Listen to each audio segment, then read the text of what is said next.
It's Dr. Nia, and we're back with On Her for Women, where we're all about growing and embracing our God-given Christ-centered identity as daughters of the King. So, y'all, we are having a healthy conversation about the spirit of intimidation, right? And in my last video, I broke that down and just, explaining what that word truly means. And essentially, intimidation is a position of lack or limitation in bravery, self assurance, boldness, and authority. Okay. And so, y'all, intimidation really leads to silencing your voice. And so, we want to have an awareness of how this manifests in our lives and what it looks like. And so, today I'm going to be breaking down 3 signs that you may be experiencing intimidation, right, from others towards you. So, in other words, how to identify if someone is attempting to use intimidation towards you or against you, right? So, let's get into it, y'all. Number 1, the use of title or position to gain influence. The use of title or position to gain influence. And so y'all, hear me clearly. I am not against titles. I'm not against positions, right? I have a few letters, credentials that come in front of my name and after my name, right? I.e. Dr. Nia. Like I have a real PhD, right? However, when we use our title and our position for the purpose of our own motives over someone else, so like we're able to exert control and authority over another due to our title and our position, y'all, that is a clear act of intimidation. All right. Let me give you examples. So let's say that you are in a meeting. This could be at your job. This could be, in a group that you volunteer with or whatever the case may be, and you're giving feedback. You are asked to give your opinion, or the purpose of this meeting is for feedback. It is for communication, but the person who would be receiving that feedback, they're not really open to it. They don't want to know what they can improve, what they need to work on. And so an act of intimidation is for that person to say, oh, well, I've been doing this job 30 years, or I've been in ministry 15 years. So in other words, it's like your feedback that you give is minimized, and the person uses their title or their position, or in this example, their experience to silence what you say. Or they can use those tools before you even have opportunity to say anything. Y'all, that is intimidation at play. Okay. I want you to know that is intimidation. All right. I'll give you another example.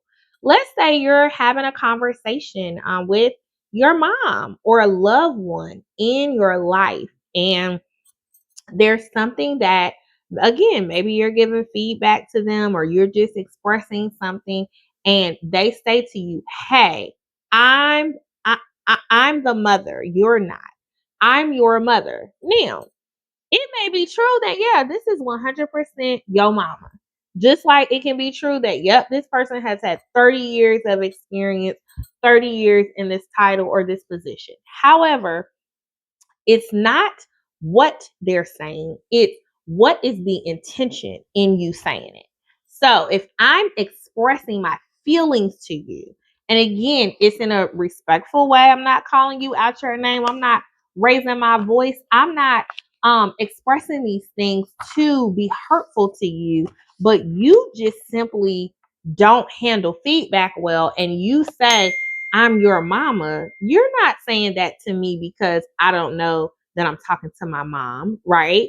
You're saying that to me to use your position as mother to shut me down. And y'all, that is intimidation, all right?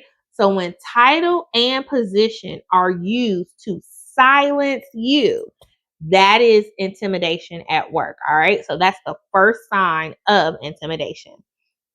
Another sign of how intimidation can manifest or how we can spot it out is through false humility. All right. So now, y'all, this is sneaky and it's a little difficult to catch, especially in church people, right? Because we say things like less of me and more of him. It's not about me. I just serve, right? We can even say these things in our house, in our family life, or whatever the case may be, right? And all of that sounds good, but with false humility, it's saying things that make it seem like you're in a position of service. However, there's something in the actions or other conversation that doesn't align. So, for example, you can say, "Oh, don't you worry about me. I'm good. You don't have to worry about getting me anything special or recognizing me." But yet, when there's a moment for recognition, let's say a birthday, a holiday, a work function, and that person does not receive recognition, what they doing? Pouting. What are they doing? They're being passive aggressive towards you, right? Y'all, that false humility is a sign that really this person is trying to bully me, because what's happening is that that pouting or that passive aggressiveness, it's a punishment towards you, so that you can do what they want you to do the next time, but without them actually asking for it. Okay.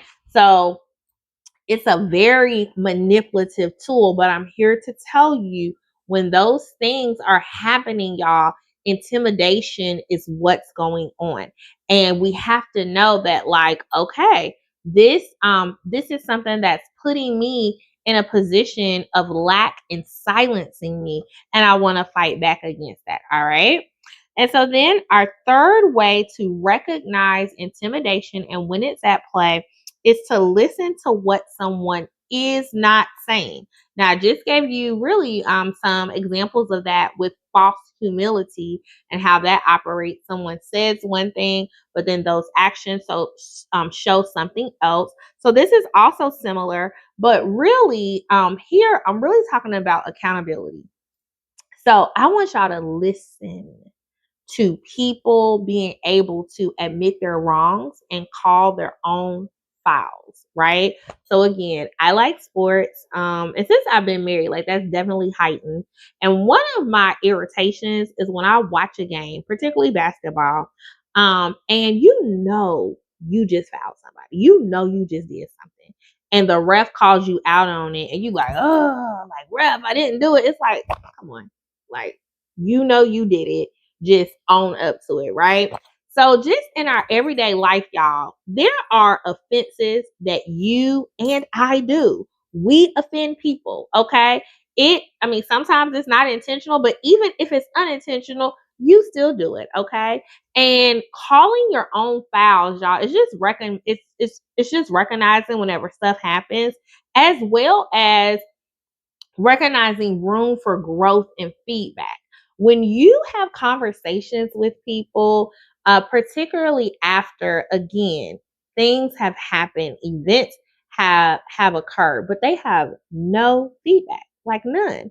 There's nothing they need to work on. There's nothing that they need to improve, especially when they start a conversation to get feedback. So in other words, they want to hear maybe you hype up how great something was, how much it was this, how much it was that, but they never have any personal reflection. There's never any type of learning lesson. There's never any accountability. Y'all, there may be intimidation going on, right? Simply because it's like, why are you never in a place of learning, but yet everyone else can learn from you?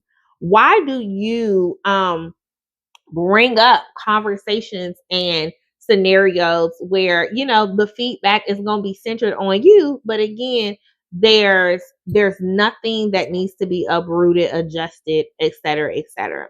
So in kind of this outline of these three things to pay attention to that will help you to recognize possibly others or environments where intimidation may be going on, y'all, some of this stuff is kind of sneaky, and hard to see on the surface.